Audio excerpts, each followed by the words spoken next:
After news broke out that Chet Holmgren would be out for the entire season, most NBA media circuits assumed that the OKC Thunder wouldn't have a Rookie of the Year contender this 2023. However, if the season ended today, Jaylin Williams, the 12th overall pick in last year's draft, would most likely end up at least in the top 3 of the Rookie of the Year voting. Well, as a Thunder fan, I already expected Jdub to bring solid two-way impact to this OKC team right from day one, just as I stated during my post-draft video. However, Williams has just been exceeding everyone's expectations, especially with the way he's been playing as of late. Since the All-Star break, Jdub has been averaging more than 23 points per game, which is the best mark among all rookies, while also shooting almost 59% from the field, which also happens to be the third most efficient mark among all first-year players within that span of time. Jdub has just continuously progressed in terms of utilizing his high basketball IQ, underrated handle, and sneaky bounce to get to his preferred spots on the floor, and on the other end, has also utilized his 7'2" wingspan to fit into OKC's pesky defensive system, as he's also been averaging 1.4 steals per game, which leads all rookies this season. Jdub has been proof of the OKC Thunder's knack for finding diamonds in the rough totally out of nowhere, which has also continued in the second round of last year's draft, as with the 34th overall pick, they've also landed another Jaylin Williams, who's a 6'9" big man out of Arkansas. And since the start of 2023, J-Will has already started in 18 of the 24 games he's played and has been extremely productive, averaging 11 points, 10 rebounds, and 3 assists per 36 minutes on the floor. He's already been flashing solid two-way potential while also looking like the perfect utility big man for a Thunder team that has lacked frontcourt depth this season. But everything has also continued in free agency, as OKC have also landed third-year sharpshooting guard Aleksej just 3 days prior to the start of the season. And while this signing was initially seen by most people as a minor move, Joe is actually starting to look like one of the best free agent acquisitions in OKC history, and also one of the most elite shooters in the NBA today.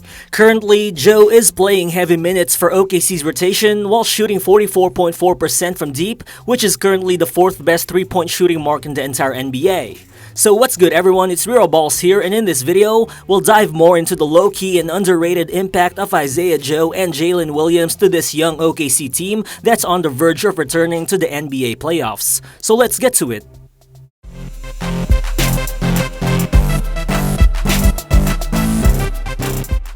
Over the past 2 seasons, the Thunder have been the worst perimeter shooting team in the NBA. Lack of real floor spacing has hurt their offense, leading to OKC producing league-worst offensive ratings in back-to-back years. This season though, OKC's offensive rating has been the 10th best in the entire NBA.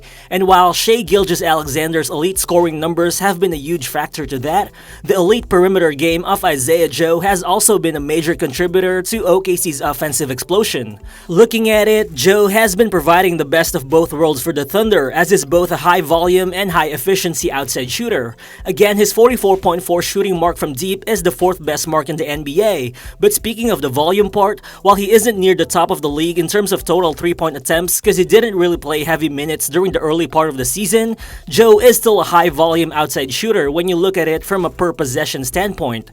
Per 100 possessions, Joe is attempting 14.2 shots from behind the arc. That's actually tied for the 5th most 3-point attempts per 100 possessions this season.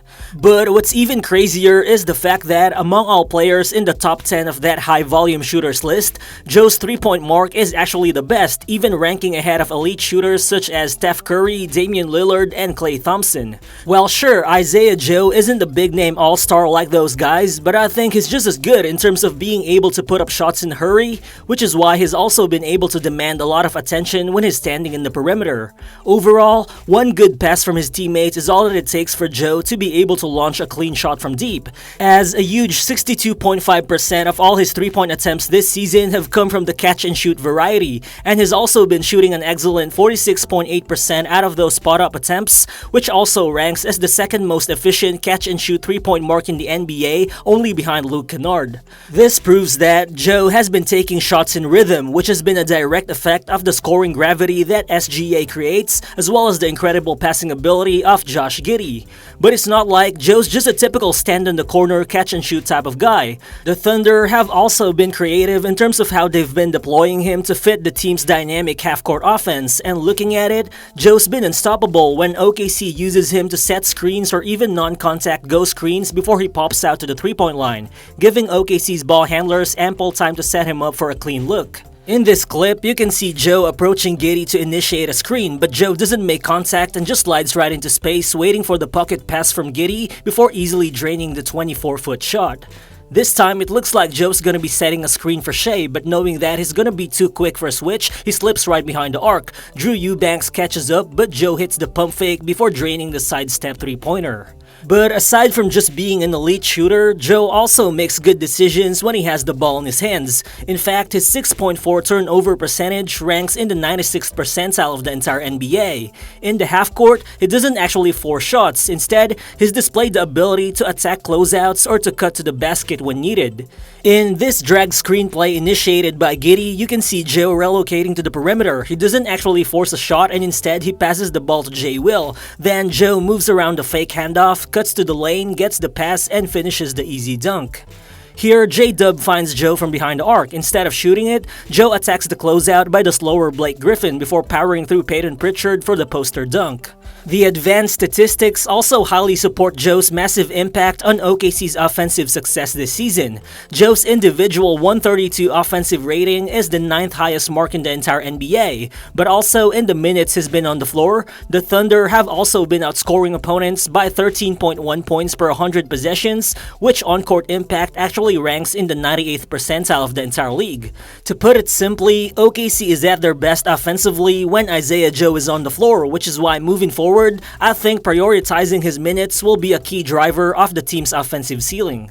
But moving on to the other end of the floor, one of the biggest issues that OKC has had this season has been their interior defense. Aleksej, Pokusevski, and Darius Bazley have emerged as capable rim protectors, but Poku got hurt and then later Bazley got traded. One reason though as to why OKC has been able to hold up in terms of their big man rotation is rookie center Jaylin Williams. I think J. Will has been such a unique center in the sense that at 6'9", he's not the type of big who racks up blocks or steals in the paint, but instead has been protecting the rim by positioning himself well on defense and most especially by taking a lot of charges. In fact, despite only having appeared in 33 games for the Thunder, J. Will has already drawn a total of 24 offensive fouls this season, which is the third most in the entire NBA. When you watch OKC play, you'll see that this guy simply doesn't hold back in terms of putting his body right in front of driving players, whether it be on the half-court or in transition, and he's actually doing it at a historical rate, as his current 23.1 offensive foul drawing rate is the highest mark ever recorded ever since the NBA tracked hustle stats beginning in 2016.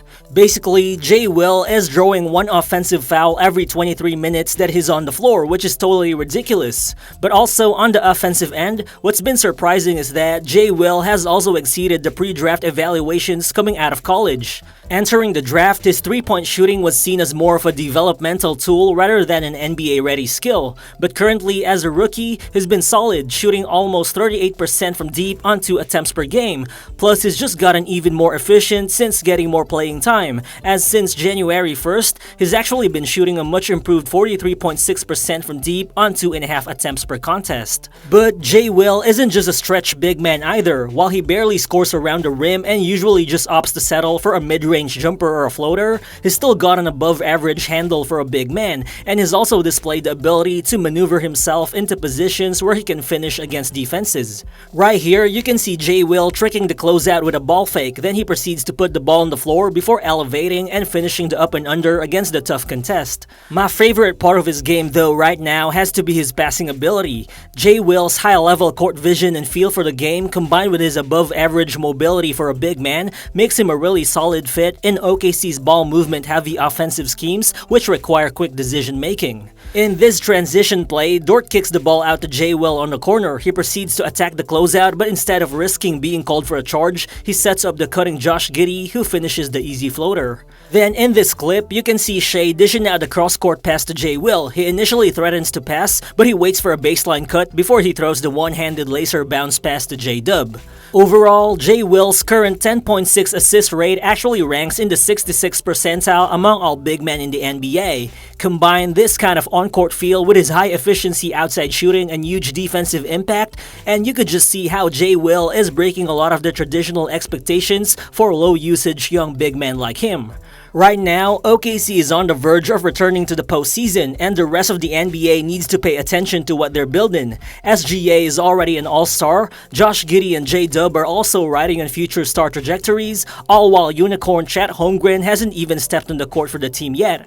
Add to that all these small roster additions they've been making, and OKC is realistically starting to look like future championship contenders. So thank you guys. If you've actually made it this far into the video, feel free to drop your thoughts in the comment section below, and again, if you're new to the channel, please consider subscribing as well. Again, this has been Reroll Balls, and I'll see you on the next one. Peace.